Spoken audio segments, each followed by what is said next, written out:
Ladies and gentlemen, this is Adesh and welcome to my comedy.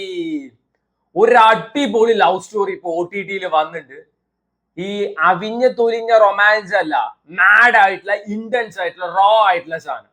Peak പടം പറഞ്ഞാൽ എനിക്ക് അടിപൊളിയായിട്ട് തോന്നിയൊരു സിനിമ ഡക്കായിറ്റ്. സോ ഈ സിനിമയിലെ നായകന്റെ പേര് പറഞ്ഞാൽ തന്നെ ഈ സിനിമ കാണാനുള്ള ത്വര കൂടും. ആദ്വിശേഷ്. കാരണം അങ്ങേര് കിട്ടു പടങ്ങൾ ക്വാളിറ്റി സാധനം മാത്രമേ ചെയ്യാറുള്ളൂ. ക്ഷണം, എവരു, ഹിറ്റ് 2, മേജർ, ഗൂഢാചാരി പോരെ. ആ ലിസ്റ്റിലോട്ടുള്ള അടുത്ത പടമാണ് ഡക്കായിറ്റ്. നമ്മുടെ മൃണാൽ താക്കൂറാണ് ഇത് ഫീമെയിൽ ലീഡായിട്ട് ചെയ്തിരിക്കുന്നത്. സോ എല്ലാവർക്കും ഇത് എങ്ങനെ ഇഷ്ടപ്പെടില്ല, I don't really know. But എനിക്കിത് കിടു പടമായിട്ട് തോന്നിയത്. അവരെന്നെ പറയുന്നുണ്ട് ഡക്കായിറ്റ് ആ ലവ് സ്റ്റോറി. അപ്പൊ നമ്മളൊരു ഔട്ട് ആൻഡ് ഔട്ട് ആക്ഷൻ പടം പ്രതീക്ഷിച്ച് പോയി കഴിഞ്ഞാൽ അത് കിട്ടില്ല. പക്ഷെ മാഡ് ആൻഡ് ഇന്റൻസ് ആയിട്ടുള്ള റൊമാൻസ് കാണണം, അതാണ് ഈ സിനിമ. ആദ്വിശേഷിന്റെ ഒരു പടത്തില് ആദ്വിശേഷിനെ ഔട്ട് പെർഫോം ചെയ്യാൻ ഒരിക്കലും പറ്റില്ല. That's actually impossible. എന്നാൽ അത് ഈ പടത്തിൽ നടന്നു. Mrunal Thakur, one and only Mrunal Thakur. യജാതി പെർഫോമൻസ്. ഇതുവരെ ആളുടെ കിടു പെർഫോമൻസ് അല്ലെങ്കിൽ ആളുടെ ടോപ്പ് പെർഫോമൻസ് പറഞ്ഞത് സീതാരാമത്തിലാണ്. എനിക്ക് അതിന്റെയൊക്കെ മുകളിലാണ് തോന്നിയത്. ഇത് ആളുടെ കണ്ണിലുള്ള ആ ഒരു ഇന്റൻസിറ്റി നോക്കണം. റേജ്, ഇമോഷണൽ ഔട്ട് ബേസ്റ്റ് ഒക്കെ പെട്ടയാണ്. ടുവേർഡ്സ് ലാസ്റ്റ് ഒരു സീൻ ഉണ്ട്, കെട്ടിയവനിട്ട് നാലിനും പൂശുന്ന സീനൊക്കെ ആ പെട്ട സാധനമായിരുന്നു. എനിക്ക് ആളുടെ പെർഫോമൻസ് ഭയങ്കര ഇഷ്ടമായിട്ടോ. യൂഷ്വലി കണ്ടുവരുന്ന ഒരു മൃണാൽ താക്കൂർ അല്ല, പീക്ക് പെർഫോമൻസ്. അത്രയും അടിപൊളി പെർഫോമൻസാണ്. ആദ്വിശേഷിന്റെ കാര്യമൊന്നും പിന്നെ എടുത്ത് പറയണ്ട. അണ്ണൻ ചെയ്യുന്നത് ക്വാളിറ്റി പടങ്ങളായിരിക്കും. അണ്ണന്റെ performance always too good. And ഇതില് അനുരാഗ് കശ്യപ് ഉണ്ട്. അങ്ങേര് നൈസ് ആയിരുന്നു കേട്ടോ. അങ്ങേര് നൈസ് സാധനമായിരുന്നു. എനിക്ക് ഭയങ്കര ഇഷ്ടമായി ആളുടെ ക്യാരക്ടർ. ആളൊരു സ്വാമി ആയിട്ടൊക്കെയാണ്. സോ ഈ സിനിമ തുടങ്ങുന്ന ഫസ്റ്റ് ഒരു 20 മിനിറ്റ്സ് എന്ത് ബ്യൂട്ടിഫുൾ ആണെന്ന് അറിയും. അതായത് ഇവരുടെ ഒരു ലവ് സ്റ്റോറിയാണ് കാണിക്കുന്നത്, ഫ്ലാഷ് ബാക്ക് പോലെ. എന്ത് ക്യൂട്ട്, എന്ത് സ്വീറ്റ്, വെരി നൈസ്. നല്ല രസമായിരുന്നു ആ സമയത്ത് മ്യൂസിക് വർക്ക്. ആൻഡ് ഈ ഫ്ലാഷ് ബാക്ക് പറഞ്ഞ് പോക അത് ഇന്റൻസ് ആവും. ഇന്റൻസ് ആവുന്ന സമയത്ത് മ്യൂസിക് വർക്കും അതിനനുസരിച്ച് മാറും. അതും നൈസ് ആയിരുന്നു. ഞാൻ ഈ സിനിമയിലെ I just love every bit of this film. ഞാൻ പറയില്ല ഒരു ബിറ്റ് എനിക്ക് ഇഷ്ടമായിട്ടില്ല.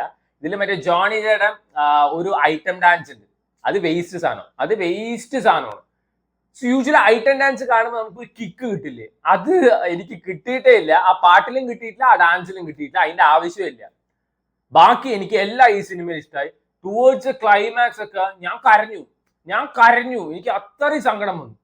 കരയിപ്പിക്കാനായിട്ട് ഒരേ പണ്ടാര ഇറക്കി വിടല്. എനിക്ക് ഭയങ്കരമായിട്ട് ഒരു ഇമോഷണൽ അറ്റാച്ച്മെന്റ് തോന്നിയൊരു സിനിമയാണ് ഡക്കായിറ്റ്. ആൻഡ് ഈ സിനിമയുടെ സെക്കൻഡ് ഹാഫ് ഒക്കെ കുറച്ചും കൂടി ഇമോഷണൽ സൈഡാണ് എക്സ്പ്ലോർ ചെയ്യാൻ നോക്കുന്നത്. അതെനിക്ക് ഭയങ്കര ഇഷ്ടമായി. ആൻഡ് അത്യാവശ്യം ട്വിസ്റ്റും ടേൺസും പരിപാടിയൊക്കെ ഉണ്ട്. നമ്മൾ പ്രതീക്ഷിക്കില്ല ഇങ്ങനെ ആയിരിക്കുന്നത്. അങ്ങനത്തെ 1-2 ട്വിസ്റ്റ് ഉണ്ട്. ടുവേർഡ്സ് എൻഡിൽ ഒരു ട്വിസ്റ്റ് ഉണ്ട്. അത് എനിക്ക് ഭയങ്കര സങ്കടമായ ആ സീന് കണ്ടപ്പോൾ. അതോടുകൂടി എനിക്ക് ഈ സിനിമ ഭയങ്കര ഇഷ്ടമായി. സോ ഇത് എത്ര പേർക്ക് ഇഷ്ടപ്പെടില്ല, I don't really know. But എനിക്കിത് ഭയങ്കര ഇഷ്ടമായി. സോ ലവ്, ബെട്രയൽ, റിവെഞ്ച്, ഇത് പറഞ്ഞു പോകുന്ന സിനിമ ഡക്കായിറ്റ്. ഈ സിനിമയുടെ ആദ്യത്തെ ഒരു ലവ് സ്റ്റോറി പോർഷൻ കഴിഞ്ഞു കഴിഞ്ഞാൽ പിന്നെ ബെട്രയൽ കാണിക്കുന്നുണ്ട്, നായകൻ റിവെഞ്ച് എടുക്കാൻ കാണിക്കുന്നുണ്ട്. പിന്നീട് അത് ഭയങ്കര ഇമോഷണൽ ആയിട്ടൊരു സിനിമ ആയിട്ടാണ് പോണത്. എനിക്ക് ഭയങ്കര ഇഷ്ടമായി. ഇതിൽ അഭിനയിച്ചത് ഏറ്റവും കൂടുതൽ പെർഫോം ചെയ്യാനുള്ളത് ഡെഫിനറ്റ്ലി മൃണാൽ താക്കൂറിനും ആദ്വിശേഷിനും അനുരാഗ് കശ്യപിനാണ്. പ്രകാശ് രാജ് ചെറിയൊരു റോളിൽ വന്നു പോകുന്നുണ്ട്. ഇവര് 3 പേര് അടിപൊളിയാണ്. ആൻഡ് ഈ സിനിമയുടെ ഫൈറ്റ് സീക്വൻസ് പറഞ്ഞ വൻ സാധനമൊന്നുമല്ല, എന്നാൽ ഒരു സീക്വൻസ് ഉണ്ട് ഈ അനുരാഗ് കശ്യപും അതേപോലെ തന്നെ ആദ്വിശേഷമായിട്ട്. അത് പെട്ട സാധനമായിരുന്നു കേട്ടോ. മഴയൊക്കെ പെയ്യുന്ന സമയത്ത് ഒരു മാർക്കറ്റിലുള്ള ഒരു സീക്വൻസ് എനിക്ക് ഭയങ്കര ഇഷ്ടമായി. ചില സീൻസ് ഒക്കെ നമ്മൾ വേറെ ഏതൊക്കെ പടങ്ങളിൽ കണ്ട പോലെ തോന്നിയിട്ടുണ്ടാവും. ബട്ട് ആ സമയത്ത് അവരൊരു ട്വിസ്റ്റ് കൊണ്ടുവന്നിട്ടുണ്ട്. മൃണാളിന്റെ പെർഫോമൻസ് മോനെ തീ സാധനമാണ്. ഈ അടുത്ത കാലത്ത് ഞാൻ കണ്ട ഏറ്റവും കീഴ് പെർഫോമൻസ് പറയുമ്പോൾ ഒന്ന് മറ്റേ യാമി ഗൗതം ഹക്ക് സിനിമയിലും, പിന്നെ ചൈത്ര അജാർ മറ്റേ മൈ ലോഡ് അങ്ങനെ ഏതൊരു പടം ഇറങ്ങിയിട്ടുണ്ട്. പിന്നെ അത് മൃണാൽ താക്കൂറിന്റെ ആണ്. എനിക്ക് തോന്നുന്നു ഈ പടം അത്ര സക്സസ് ആണ് തോന്നുന്നു ഈ ഒരു പെർഫോമൻസിനെ പറ്റി ആരും സംസാരിക്കാത്തത്. സീതാരാമത്തിന്റെ ഒക്കെ മുകളിൽ നിൽക്കുന്ന സാധനമാണ്. അത്രയും അടിപൊളിയായിട്ടാണ് ആള് പെർഫോം ചെയ്തിരിക്കുന്നത്. This is Har best. ചേച്ചി ഈ മറ്റേ സൺ ഓഫ് സർദാർ 3, 5, 10 എന്ന പോലത്തെ അങ്ങനത്തെ അപരാധങ്ങളിലൊക്കെ കയറി അഭിനയിക്കാതെ കണ്ടന്റ് ഓറിയന്റഡ് ആയിട്ടുള്ള പടങ്ങളിൽ കയറി അഭിനയിച്ചാൽ ഷീസ് എ കിടു പെർഫോമർ. അത്ര അടിപൊളിയായിട്ട് പെർഫോം ചെയ്തിരിക്കുന്നത്. ടുവേർഡ്സ് ലാസ്റ്റ് ഒക്കെ ആകുമ്പോൾ ഐ വാസ് പ്രേയിങ് ആക്ച്വലി പണ്ടാരെ ഈ രണ്ടുപേരിൽ ആരെങ്കിലും ചാവല്ലേ ഉണ്ട്. ആ ഒരു ഇമോഷണൽ കണക്ഷൻ പേഴ്സണലി എനിക്ക് കിട്ടി. എനിക്ക് ഭയങ്കര ഇഷ്ടമായി ഈ cinema. And this was actually A box office failure. ഈ സിനിമ ബോക്സ് ഓഫീസിൽ ഫെയിലിയർ ആയിരുന്നു. എനിക്കറിയില്ല, എനിക്കിത് ഭയങ്കര ഇഷ്ടപ്പെട്ട സിനിമയാണ്. ഇതൊക്കെ എങ്ങനെയാണ് പൊട്ടുന്നത്. അതേപോലെ ഈ ഇടയ്ക്ക് ഞാൻ മറ്റേ ബൈക്കർ, ശർവാനന്ദിന്റെ biker, that was also a box office failure. ഈ തെലുങ്ക് ഓഡിയൻസിന്റെ കണ്ണൊക്കെ മൂട്ടിലാണോ? I don't really know. നല്ല നല്ല സിനിമകളൊക്കെ പൊട്ടിച്ചു കൊടുക്കും, എന്നാൽ ഓരോ അപരാധങ്ങളുണ്ട്. രാജാ സോപ്പ്, അതേപോലെ തന്നെ മറ്റേ അങ്ങേരുണ്ടല്ലോ എന്താണ് പൂവൻ അണ്ണന്റെ കോമാളിത്തരങ്ങൾ, ഉസ്താദ് ഭഗത് സിംഗ് എന്നൊക്കെ പറഞ്ഞിട്ട് അതിന് കിട്ടിയ കളക്ഷൻ പോലും ഇങ്ങനത്തെ ക്വാളിറ്റി പടങ്ങൾക്ക് കിട്ടില്ല വെച്ചാ പിന്നെ എന്തിനാണ് സിനിമ ഇറക്കുന്നത്? പെട്ട പടം, എനിക്കിത് ഭയങ്കര ഇഷ്ടമായി.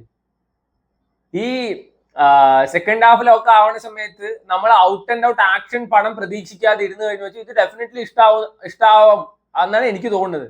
ഇതിന് ട്രെയിലറൊക്കെ കണ്ടു കഴിഞ്ഞപ്പോൾ ചിലപ്പോൾ പലരും വിചാരിച്ചു this is an action film. No, this is never an action film. Action sequence ഉണ്ട്, പക്ഷെ ഓവറോൾ ഇതൊരു ലവ് സ്റ്റോറിയാണ്. ഭയങ്കര റോ, ഇന്റൻസ്, മാഡ് ആയിട്ടുള്ള ലവ് സ്റ്റോറി. അങ്ങനത്തേക്ക് ലവ് സ്റ്റോറീസ് ഇഷ്ടപ്പെടുന്ന you can try this. Telugu സിനിമയാണ്, മലയാളം, തമിഴ് എല്ലാം അവൈലബിൾ ആണ്. ഞാൻ തെലുങ്ക് വേർഷനാണ് കണ്ടത്, എനിക്ക് ഭയങ്കര ഇഷ്ടമായി. അത്രേ ഞാൻ പറയുന്നുള്ളൂ. സോ വേണ്ടവരെ കണ്ടു നോക്കാം. Watch movies at your own risk. Decoy is streaming on Amazon prime.